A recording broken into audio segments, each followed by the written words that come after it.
Installer une pompe à chaleur pour faire des économies, c'est bien joli. Mais comment dénicher un bon installateur sans perte de temps et d'énergie? Pour trouver des artisans aguerris, c'est easy. Easy by EDF vous conseille pour votre pompe à chaleur et s'occupe de son installation. Voir conditions sur easy by edf.fr. L'énergie est notre avenir, économisons-la. Les travaux réussis, c'est simple, c'est easy.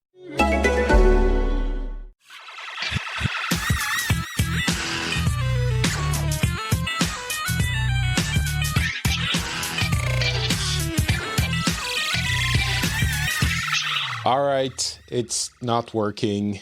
It's just not. We need E3 to be back. That's my conclusion from this first trial of a non-E3 June season, and I don't think it's working. I'm going to tell you a little bit more in the show, along with impressions on new info we got on Avengers, Cyberpunk 2077, Pokémon Unite, which was a surprise, EA Play, PC Gaming Show, bunch of other things, and my 1,000% spoiler-free impressions on The Last of Us Part 2, which I just finished, and I have thoughts on. I might do a special episode, spoiler-free and spoiler-full, at some point, probably next week. But for now, just impressions that are guaranteed to spoil absolutely nothing. Even so, I'll leave it towards the end for those who do not want to hear anything about the game, which I was like that. And I completely avoided everything until now, which is having me wake up to a clustered truck of stuff, which I'll talk about in a little bit. But first, hi, hello, I'm Patrick Beja, and this is Pixels, and we talk about video games and the news from the industry, and we try to comment, analyze, understand, and hopefully have a good time doing all of this. So welcome to the show, and as I mentioned just a second ago, it's a lot of stuff. I'll talk about Cyberpunk, Marvel's Avengers, a bunch of other things, but first, I really think that this no E3 summer season is not working out. I mean, obviously it's not a complete waste. It's not a total loss. But the hype of this 1 week full of events that kind of echo buzz from one to another is not there. And there are a bunch of big presentations. Certainly, they haven't gone unnoticed. Sorry for the noise as I move the microphone. They haven't gone unnoticed. It's not like no one's talking about games this summer, but I really feel like it's not as exciting as it has been in previous years. Mostly, it's not necessarily just about E3 itself. It's just that it's too spread out. And it kind of dies down, the hype dies down, comes back up, flares back up a little bit, and then dies down again. It feels like the entire industry is benefiting from that E3 hotness of everything happening at the same time. It's at least that's how it feels to be from the outside. Maybe that companies and publishers are seeing engagement numbers that are telling them it's working out just fine. It is very possible. It seems to me like that the feedback I'm getting from everyone, at least in the core gaming community, is that it's more exciting. It's not about better or worse. It's more exciting when there is a common time for everyone to get excited together. And I'm sure that for a couple of them, Sony, Microsoft, everyone's going to be paying attention to them anyway, no matter what happens. But it feels like companies like EA or maybe Ubisoft, we'll see, but it happens. Ubisoft's conference is in a couple of weeks on June 12 or 14, 12, I think. Maybe that's going to work out for them better, but anyway, so we'll see. My suspicion and maybe hope is that next year, there will be something to tighten the whole process. Maybe some kind of E3 with online presence. Maybe this is the ESA's chance to do something out of it. Maybe it's going to be something completely different, and it's just going to be the companies that decide, all right, let's just federate together and make everything happen around the same time. And maybe it won't happen, of course, but I think it would benefit the entire event to happen like this. And I think it will. So we shall see. All right. So let's talk about the presentations in no particular order. Let's start with the most recent one. Cyberpunk 2077 had first of all, it's delayed again, which I didn't think was going to happen. So that shows you shouldn't listen to me. But it's delayed to November 19. So a couple of extra months, which hopefully means that it will be very polished, or at least not broken. It seems like they've been working on it for so long, but it's also such a complex game from what we're seeing that it not broken is probably the bar that we can hope it to clear. But there was a direct, I guess it's the generic term for this, a presentation called Night City Wire, which is going to be happening every few weeks, it seems. This was episode 1, and they showed a couple of things from the game.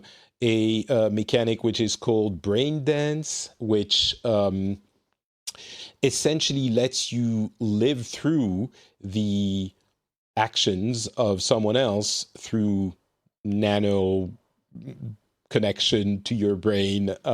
This is a concept, live through a scene that someone else has done and explore it at will, is something that has happened before in other video games, but it fits so well the cyberpunk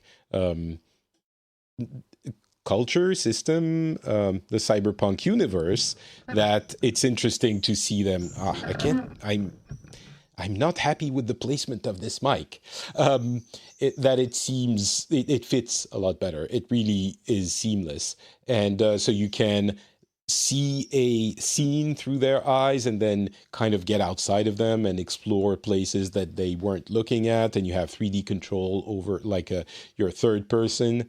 You're in third person view kind of. So it seems interesting to me because it shows that it's not just going to be, combat and dialogue as the main, or stealth combat, dialogue, exploration. There's going to be other things in the game, and that shows how complex and how big the game is going to be. It still looks incredible. I mean, I'm sure the things we've seen were the best, the most powerful PC they can put together, which is how these things always work. But man, it looks good. It looks like a really good game. I'm not personally a huge Witcher fan, so it's not something that is super, I don't have this excitement built in, but I'm very curious to check it out. So I'll definitely be playing it when it comes out on November 17. And then in 2022, there's an anime series by Studio Trigger, which is a well-known studio, an anime series coming to Netflix called Cyberpunk Edgerunners. And it's interesting because it seems that would reignite interest in the game a couple of years after it's come out, or maybe a year and a half. And I'm sure CD Projekt Red expects it to get a lot of copies sold again, just like the Witcher series has reignited interest in The Witcher 3. Obviously, an anime series won't have the same broad appeal that a live series has, but it's not like there are, only 3 fans of anime in the world. So this is pretty cool. I'm definitely excited for a cyberpunk anime done in collaboration with CD Projekt that could integrate in the universe of the game. And that's another thing which I wanted to mention. They've been very clear that everything we've seen, it seems so far, but certainly in this latest presentation and trailer, everything we've seen is only in the intro of the game. So as large and complex as it seems, and it seems like a lot is happening, this is only the intro of the game, and CD Projekt Red games are usually quite long. So there's a lot to it. Game of the Year contender. It's probably one of the strongest contenders, period, even though we haven't seen it. So yeah, Cyberpunk looks cool. Marvel's Avengers War Table happened a couple of days ago, and there was a bunch of interesting things in there. It was essentially another presentation of the game, which I think didn't completely explain everything about the game or everything we wanted to know about the game, but certainly has dove into a little bit more of the mechanics and the UI and the systems than they had before. So the thing I'll say, I don't think anyone who had set their mind about this game before and the kind of lackluster impressions it gave in previous presentations, I don't think this presentation will have changed their minds. I've seen a lot of comments about the poor quality of the graphics, which I tend to agree with. It's not like it's PS3 graphics, but it's PS4 not pushing the system to the limits, especially since we are now seeing the late console lifecycle games from first parties, and they're incredible. This certainly looks like mid-cycle level of performance, but it's also not a single-player narrative experience where you can just easily control everything that's on screen and push the details because you put less stuff on screen. It's a lot of stuff happening, many enemies, lots of effects, multiplayer, that kind of thing. So it doesn't bother me too much. One thing which I appreciate is how deep they're going into the connection with Marvel. They presented one of the main bad guys, which is Modok. And for those who know what Modok is, it's essentially a giant head on a levitating seat. And it's not something that you do if you don't want to take risks with bringing core Marvel properties to the forefront and maybe get non-Marvel fans to, scratch their heads a little bit. It is weird. So I kind of appreciated how brave, in a sense, they're being with this. I also liked how close to the comics they're going with the costumes. There are some costumes that if you're a Marvel fan, you're definitely going to go, oh, they have the bleeding edge armor, and oh, they have the thing, and oh, that actually leads me to another point I've been making about this game, I think, and about Jedi Fallen Order, Star Wars Jedi Fallen Order, which is an average game can be significantly more enjoyable if you enjoy the property it's based on. What I've been saying everywhere is Fallen Order was a fun game, but no one would have talked about it if it wasn't set in the Star Wars universe. It was, good enough, but it was nothing to write home about. And because it was in Star Wars, it was made so much more enjoyable, which is fine. It's not like the game, it's a bad thing that we like it because it's Star Wars, of course. And I think in this case, it might be a similar relationship that I have to the game, even if the game is not earning its enjoyment in earnest because of the gameplay. It can earn some of its enjoyment because you're playing as Thor or as Iron Man or whoever else, or Kamala Khan. And that is perfectly valid. So I don't need the game to be the most incredible game ever. I just need it to be competent and offer a couple of dozen hours of fun, and layer on top of that the fun of having it be a Marvel property with beloved Marvel characters. And that, I think, would be fine. Now, of course, it needs to clear a certain bar in gameplay fun. It can't just be garbage, obviously. And on that front, Jedi Fallen Order was pretty good. It was, an interesting series of choices, some a little bit disappointing, but some really interesting. And overall, the game was just good enough that you would enjoy it more if you had Star Wars fandom in you. In this case, it has to clear that bar as well. And I think the potential is certainly there. If you have a mildly competent Diablo-like system of gameplay that is super compelling per character, so think of it as classes in Diablo or WoW or that kind of thing, where there is one element of the gameplay loop which is super specific to the character that you really enjoy, and you can find the fun in that archetype and just find different kinds of fun in different archetypes. It could be a really successful thing in the context of what I was saying earlier. So I think there's potential for this game, and I'm hopeful to see more, even though it's not necessarily going to be the best game you've ever played. And again, I think that's okay. A little bit of Nintendo news. We had the presentation of a new Pokemon game on mobile, which is a MOBA. And that's kind of weird, right? A Pokemon MOBA on mobile? I guess why not? I say on mobile, it's also going to be coming to Switch, so that's worth noting. But it's just weird to hear. Pokemon-based MOBA, it takes liberties with the MOBA genre, as you can imagine, to make it more Pokemon audience-friendly. But it's certainly an unexpected, I will say, idea. It's developed by Tencent, so a Chinese company that knows its way around the mobile market. There's some interesting stuff happening there. But there isn't a huge amount to say. It's just an unexpected thing.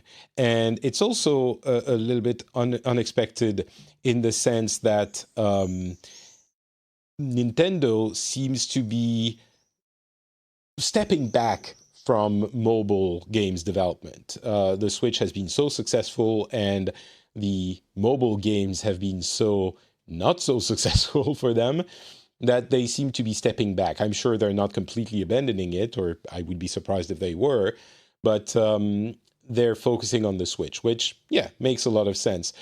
What this kind of tells me a little bit is the transition of core games from the console and PC to the mobile platform has not succeeded. I don't think I've seen a single game that is successfully doing that jump. And Nintendo was kind of one of the last great hopes of that being possible, getting mobile games to be attractive to traditional gamers. There are still things happening. Obviously, one of them is Diablo Immortal and the efforts that Blizzard seems to be putting into developing for mobile. We'll see if it actually works out. That definitely remains to be seen, but they seem to be going at it with a lot of strength. So my point is that there's still at least one company trying to do it, but every other company seems to have abandoned the idea. Of course, many of them do develop mobile-focused games, and that is fine, but they're usually two separate, a little bit porous, but somewhat separate segments of the gaming population. Core gamers, it seems, often don't play a lot of mobile games, and I'm sure, a few of you are going to tell me, oh, but I do. Yeah, sure, I agree. But overall, you don't see the same passion and dedication of core gamers for their mobile games. It's something that they just play here and there when they have time to waste, and vice versa. The mobile gamers seem to be dedicated on their platform, and the games that are more traditional PC and console games are not their cup of tea. So that's something interesting, I think, to note as Nintendo is retiring from, or well, not retiring. There are rumors that they are considering stepping back from mobile to an extent. And as I say this, there was the presentation of Pokemon Smile and Pokemon Cafe Mix last week. So a flurry of Pokemon games. I think the MOBA is coming out in a month. Let me check that. I don't see a date here. All right. Maybe I'm sure we have a date, but no release date was announced. All right. So it wasn't announced. The date wasn't announced. But there's a bunch of mobile games. Smile and Cafe Mix are out now. Pokemon Smile is helping your kids brush their teeth, which, as the parent of a 2.5-year-old, can absolutely appreciate. He is a little bit young to use that still, but getting kids to brush their teeth, man, it's a battle. So any help you have there is appreciated. And also, it will turn those kids into lifelong Pokemon fans. So win-win on Nintendo's part. I also want to say a couple of words about Paper Mario, but one word about Super Smash Brothers. New characters on Super Smash. Awesome. I don't play it, but people are happy. But on Paper Mario, there was a presentation, just a short trailer of the Origami King's systems.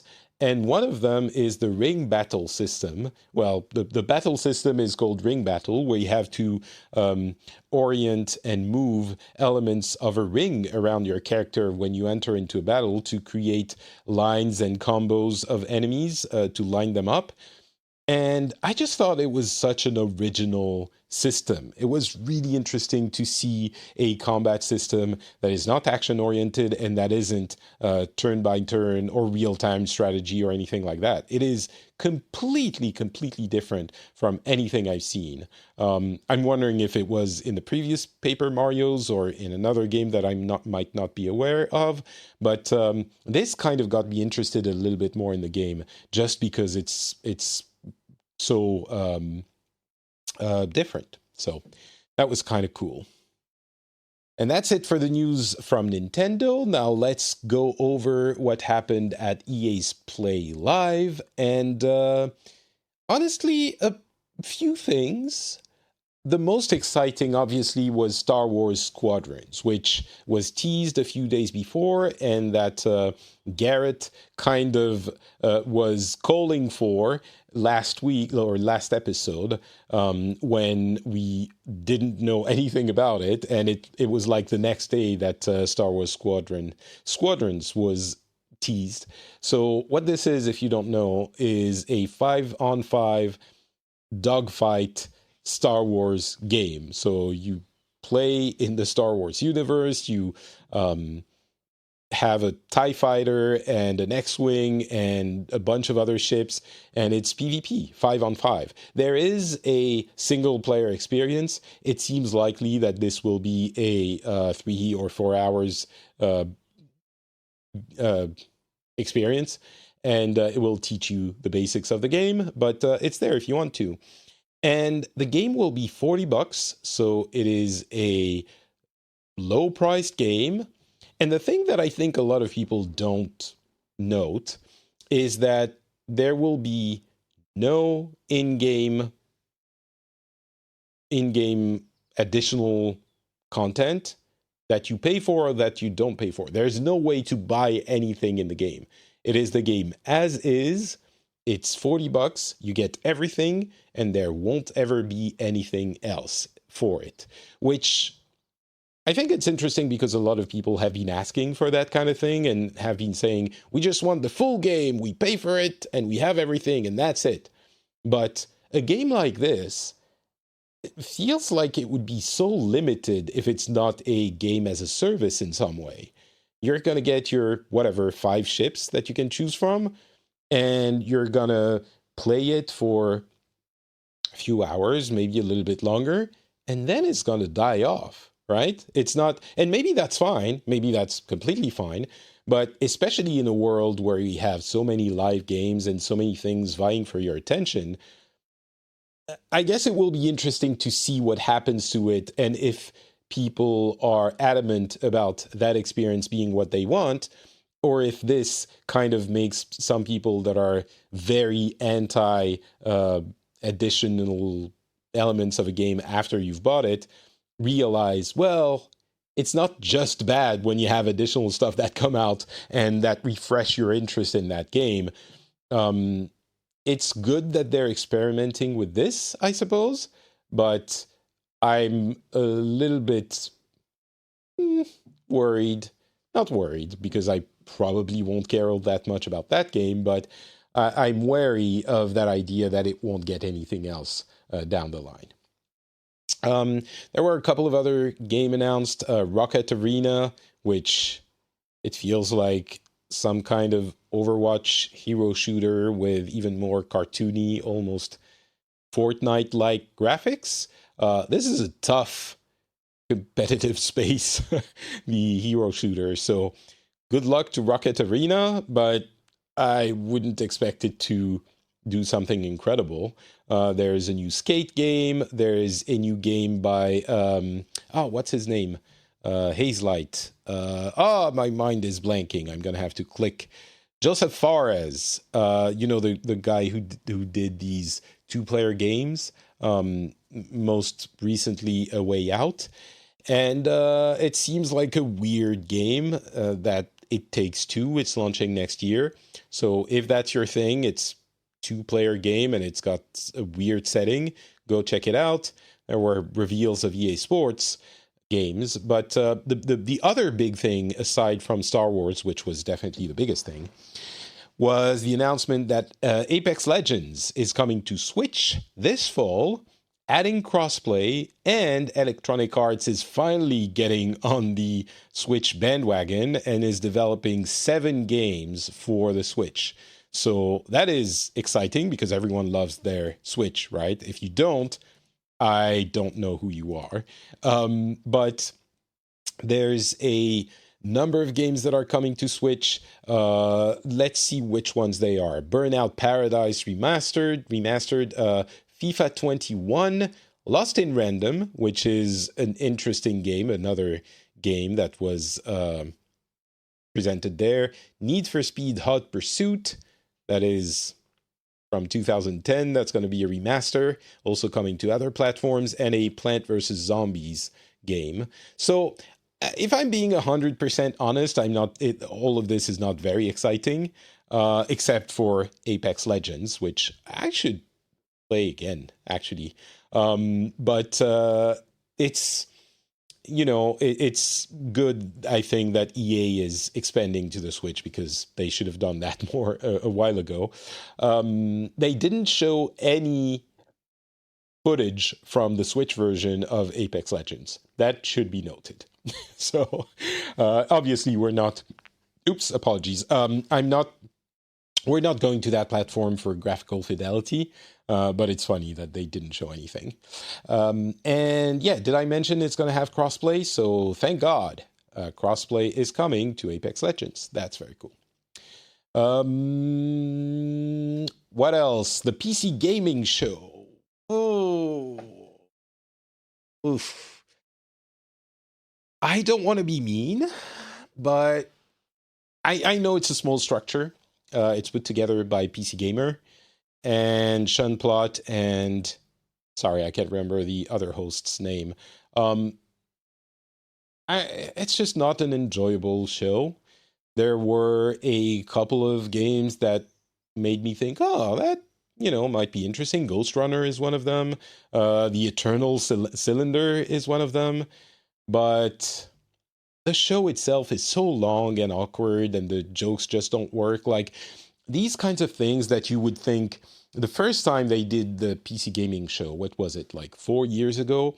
It was like, oh, it's a good try. They can improve it. At this point, they have to improve it. They have to improve it for us to still, give them that benefit of they can do better. thing. I mean, they can definitely do better, but it's such a weird pace with some presentations. And so here's the problem with that show.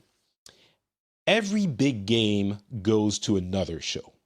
If you're big enough, you don't need to go to the PC gaming show. So you have more niche games that go to the PC gaming show. And some of them are niche, but very cool, but they're going to be interesting to a subsection of the PC audience, which is itself a subsection of the gamer audience. And so even if you're interested in many PC games, you might not be interested in half of the games that are presented there. And they show a trailer and a little bit of gameplay maybe, and then very often they have the developer coming to explain the systems or the development of the game, that kind of thing. But at that point, if you're not interested in that type of game, you're going to check out on the developer doing a dry monologue about their game systems, because that game is not in a genre that interests you to begin with. And since there are so many niche games in that show, because the non-niche games go somewhere else, half of the show ends up being about something you really don't care about, because by nature, the niche games are going to be interesting to a subsection of the audience that's watching. So it's just a structural problem with the show that makes it less interesting. And maybe that's fine. Maybe they're happy with that thing talking to a part of their audience for 2 hours. It was like 2 hours. It was so long, or at least it felt like 2 hours if it wasn't that long. So I don't know. I mean, obviously I'm rooting for PC gaming and PC Gamer, the, publication behind this, but it's not doing it for me.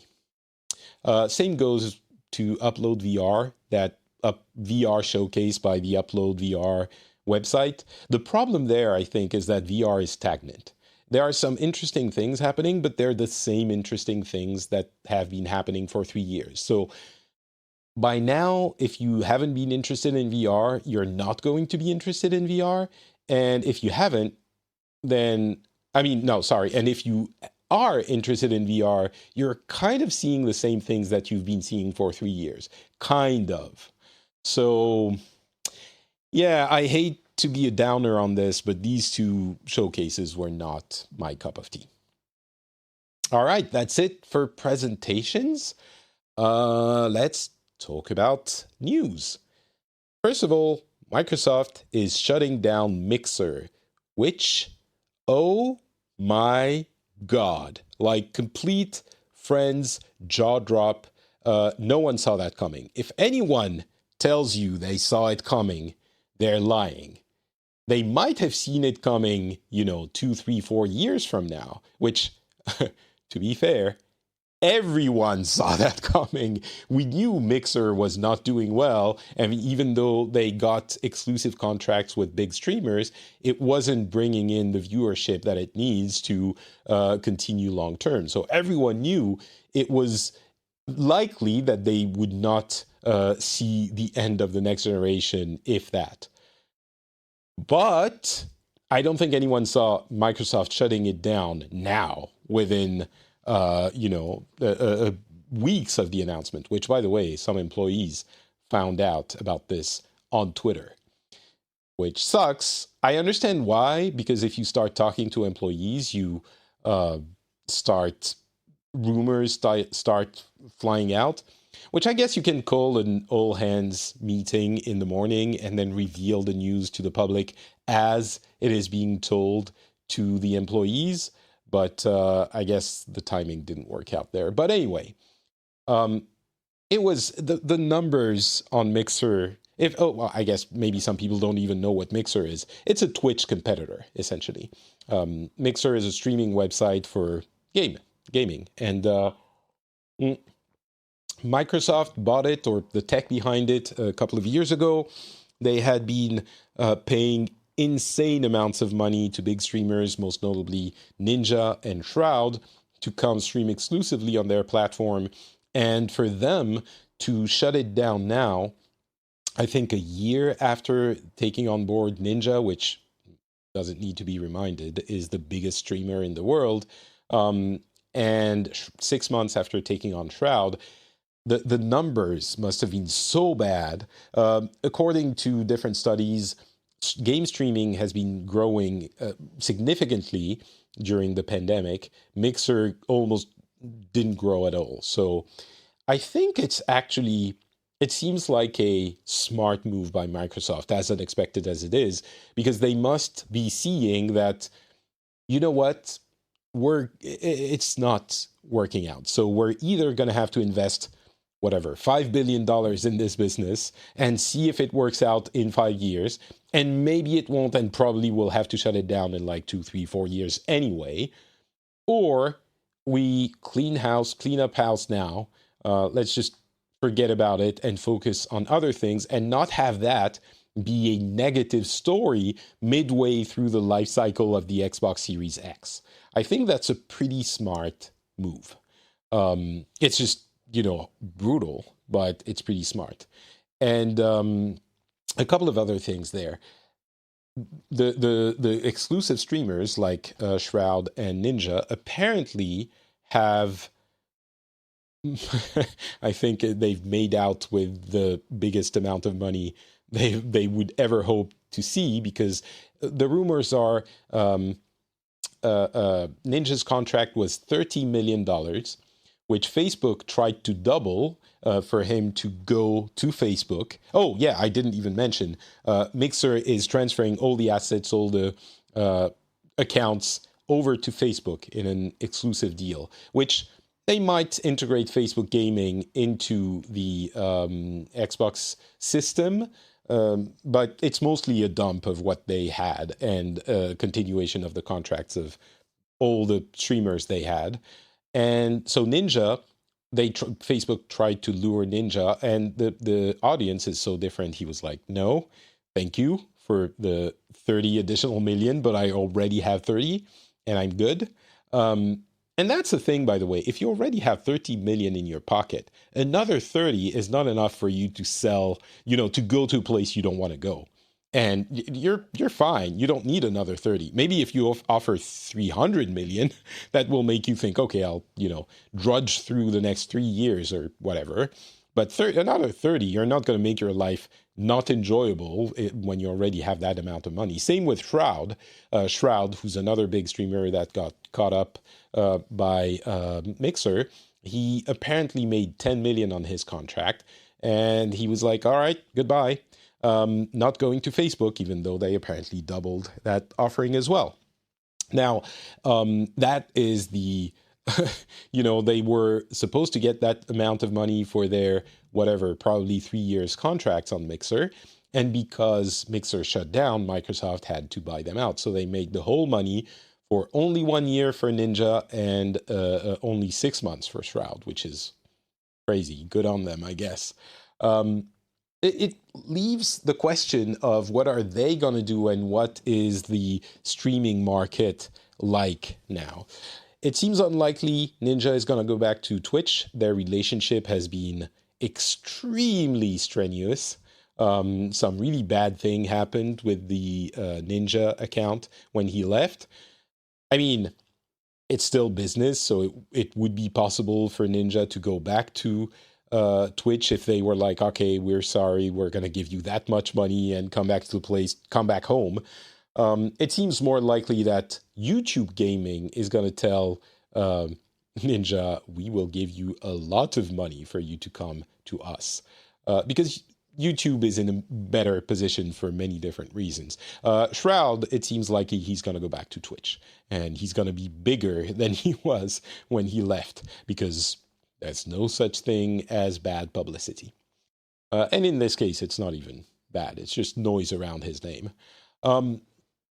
What's the landscape of game streaming now? Well, obviously it's not great to have one less competitor, and Mixer, maybe it was too splintered, but we still have pretty good competition. Twitch is still obviously the biggest dog by a long shot, but we also have Facebook gaming, which I've been getting feedback from different people who are telling me it's not, the audience might be different, but the engagement is cool, and people are getting, the ones who are using it as streamers are very happy with it, so good on them. And they have the built-in audience, which is huge.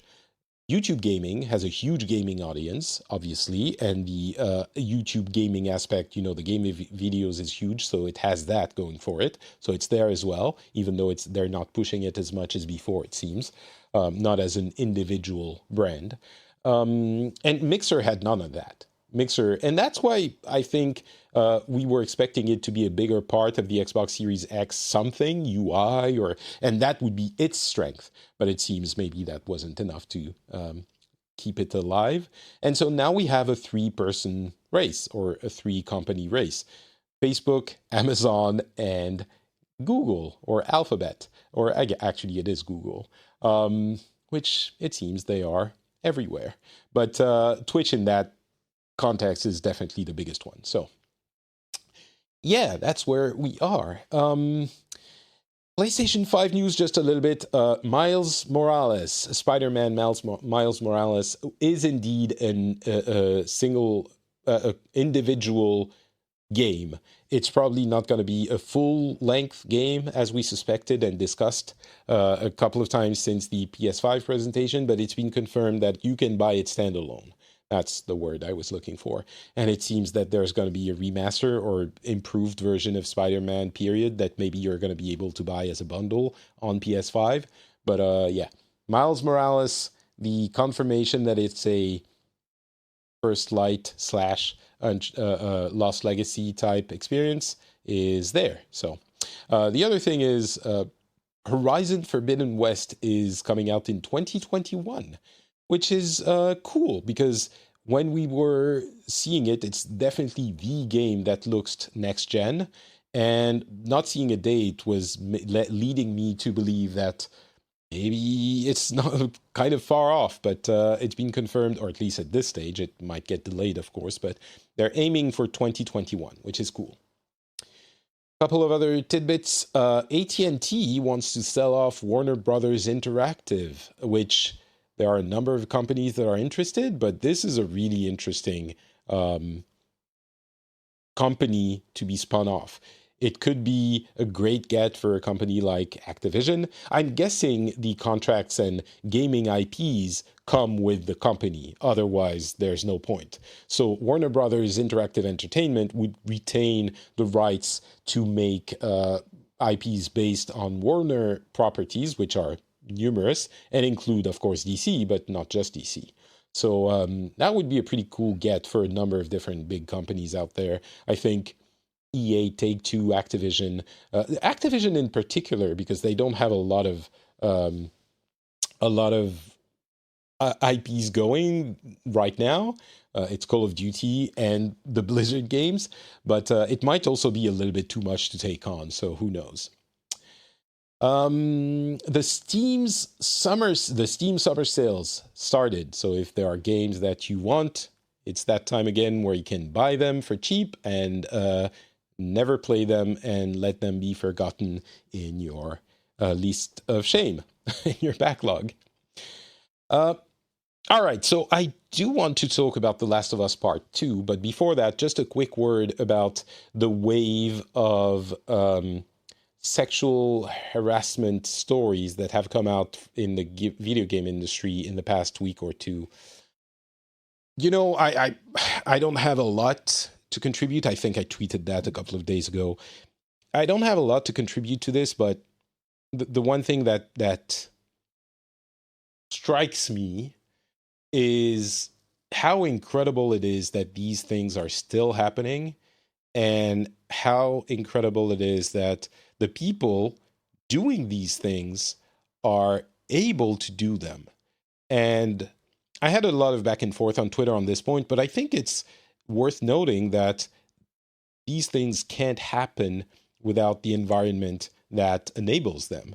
And to an extent, I think we're all responsible as a group. I'm not saying every single person is enabling this, but as a group, I think we're all responsible for creating that environment that makes it possible. And as I was having a back and forth on Twitter with a specific person, I explained this a little bit more, but and we ended up being in agreement. It's things like, a small sexist joke is not cool. And maybe we don't say that enough to the coworker that makes that joke, or that makes that sexist remark about another coworker, or maybe we don't, we laugh off someone putting a hand on a shoulder that shouldn't be on that shoulder, and the person shrugging it off, and us not supporting that shrug off and just laughing about it. It's not, I'm not saying you should light that person on fire that is doing these things, but at that level, the least we could do, I think, is saying, hey, that's not cool, and noticing it and mentioning it. And of course, this is a tiny thing compared to all the horrible stories we've been hearing about in the past few days. But I wonder if the small things turn into big things, right? It makes everything else more acceptable, and so it leads to, down the line, something else. And I use that example very often, so maybe you've heard me talk about it. But the use of gay as a slur, as an insult, but a mild, inconsequential insult in the 2000s, in the gaming industry in particular. You would go on chat and you would hear, oh, that's gay, all the time. Sorry. I'm going to drink a little bit because I've been talking a lot. So at some point, the gaming community sort of collectively agreed that wasn't cool. And I think people started mentioning that it wasn't cool when some people would say it. And that word kind of disappeared in that use. And that's a much smaller, less impactful thing, but I think it's still significant. And I wonder if this isn't also part of what's happening in, it's the gaming industry, but not just the gaming industry. Obviously, this is but it's kind of a second or third Me Too movement in the gaming industry. And what strikes me is how this is still happening when we have been talking about it for a while, for a long time. And I think that the only explanation I can find is we're making it possible. The boys club, the laughing off of the inappropriate jokes or behaviors. So I guess I'm not going to talk too much. It's much more important, as we said on the instance, that you go and listen to the voices of the people who are talking about this from experience. So go do that. Certainly there's no shortage of description of all of those things, but just something to think about next time someone is making a joke like this, or, commenting on someone's appearance, or putting a hand where it shouldn't be, even if it's quote unquote harmless. Let's just, be better citizens, all of us. And maybe it will help a little bit. There are consequences, of course, of all of this in the gaming industry. One of the most positive ones is Twitch is starting to be more forceful in their enforcing of their policies, which Twitch has been a little bit lax on, I think, because it's a lot of chat, and chat is what it is, and I don't think it can be entirely fixed, but we can try. So yeah, there are a lot of things to say about this. There's even some discussions about presumption of innocence and, things like that, but I don't think now is the time to have those conversations. It's much more important to listen to the real things that are happening and to understand them and to integrate them into our psyche. And then we can add some nuance at some point. But the emergency is elsewhere. So, all right. So if you don't want to hear about anything about The Last of Us Part 2, I would urge you to stop listening now. I'm not going to talk about any spoilers. Certainly I'm going to avoid 120%. No spoilers. But if you really want to be completely fresh about this game, this is just going to be talking about maybe a little bit of the type of gameplay and my general impressions on the game. So you should be completely safe for... oh, sorry, I need to mention something to someone on chat. There we go. That works. Yeah, so I'm not going to be any... I'm not going to do anything say anything that is in any way spoilerish. So just feel safe to listen to it if you don't want to know. But I know that some people, me, for example, I did not want to hear anything about the game before I had gone to the end. So I avoided any mention of the game for a few weeks. And if you're like that, then maybe don't listen. But it should be mostly safe. So, a little bit of context. As you might know, The Last of Us 1 is possibly my favorite game of all time. It is not a perfect game. It has actually a lot of flaws. Oh, yeah, and by the way, if you haven't played The Last of Us 1, then definitely don't listen to this because I'm going to spoil that. The first game I'm going to spoil, but not the second one. So it has a lot of flaws, and I think the gameplay is okay. It's fun, but not incredible. And the traversal is subpar, but the story, of course, is one of the greatest stories ever told, regardless of the medium. Definitely in video game. For me, it's the greatest story ever told in a video game medium format, but possibly in any medium. So that is where I'm coming from. I had high hopes for The Last of Us Part 2. Let me find a tweet that I did summarizing my feelings about it, again, in a non-spoilering way. So I think the main thing is that I don't know how I feel about the game. I finished it yesterday, and this is what I said on Twitter. Is it an incredible game? Yes. It is an incredible game. Is it as good as the first one? I don't think so. I think it's very good. You know, the first one was, if there's ever a 10 out of 10 in my book, that the first one was it. This one would be, I don't know, an 8 or a 9. Either way, it is really good, really good.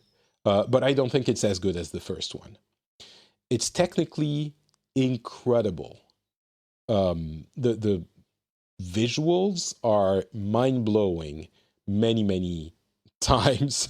You're constantly amazed at what you're seeing. Is it powerful?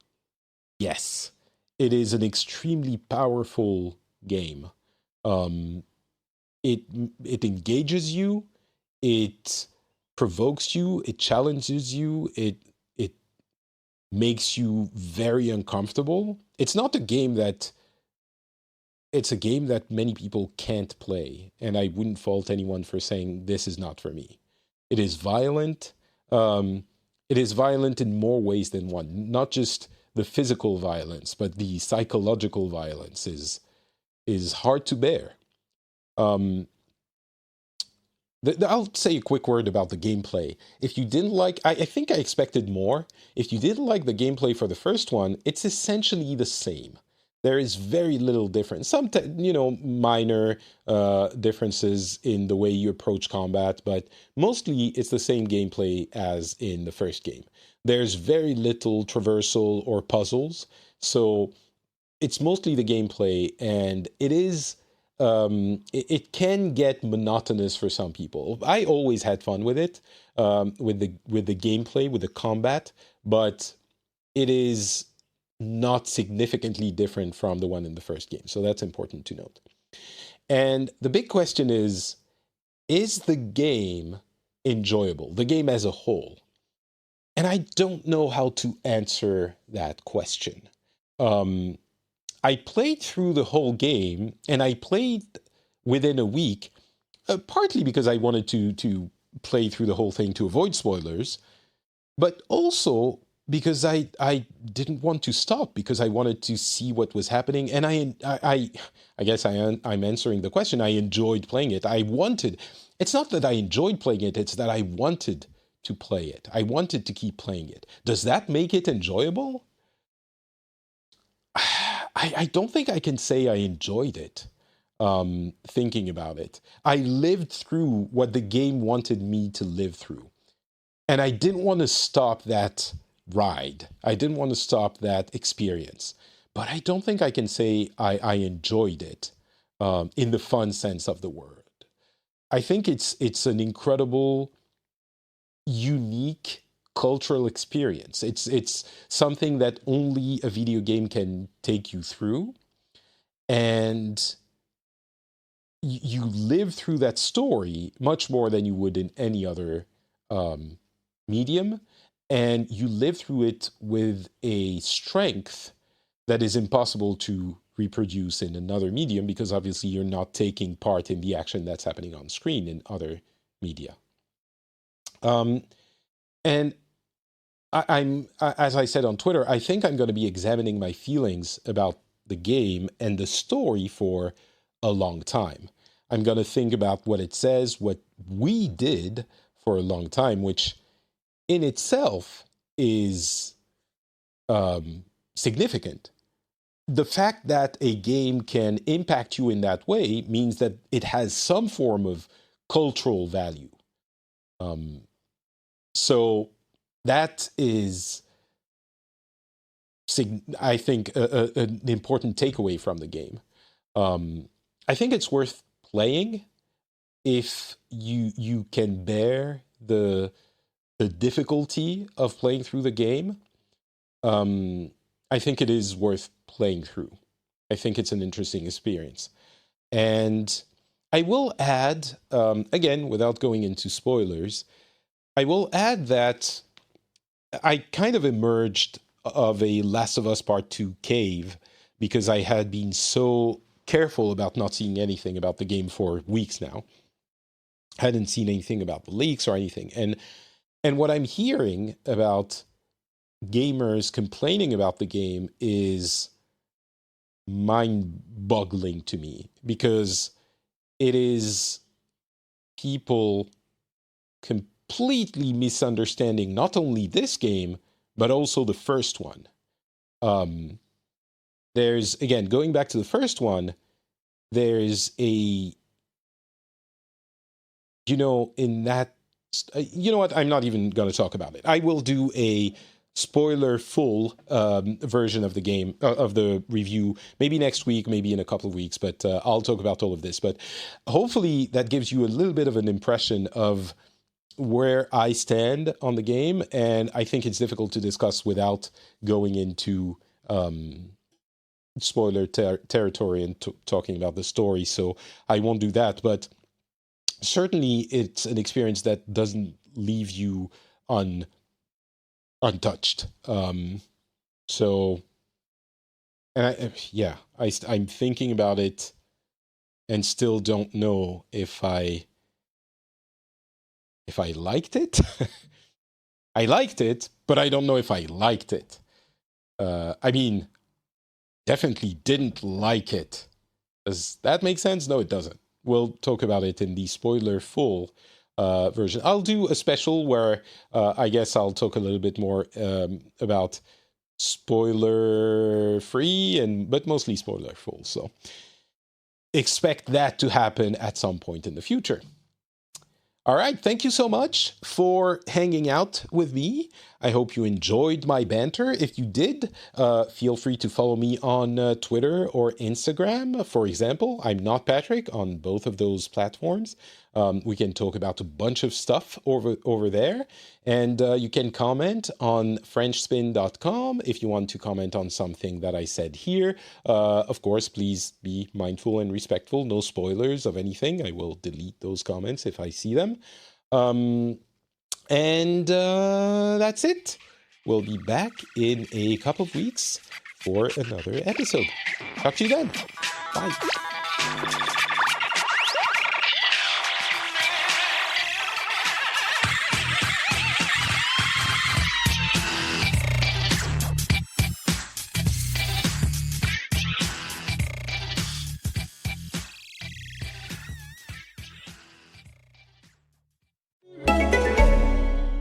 Adieu, vieille chaudière. Je te quitte pour une pompe à chaleur qui me coûtera moins cher. Pour mon chauffage, je fais appel à un expert. C'est Easy. Easy by EDF s'occupe de l'installation de votre pompe à chaleur et vous fait bénéficier d'aides allant jusqu'à 9 000 €. Voir conditions sur easy by EDF.fr. L'énergie est notre avenir, économisons-la. Les travaux réussis, c'est simple, c'est Easy.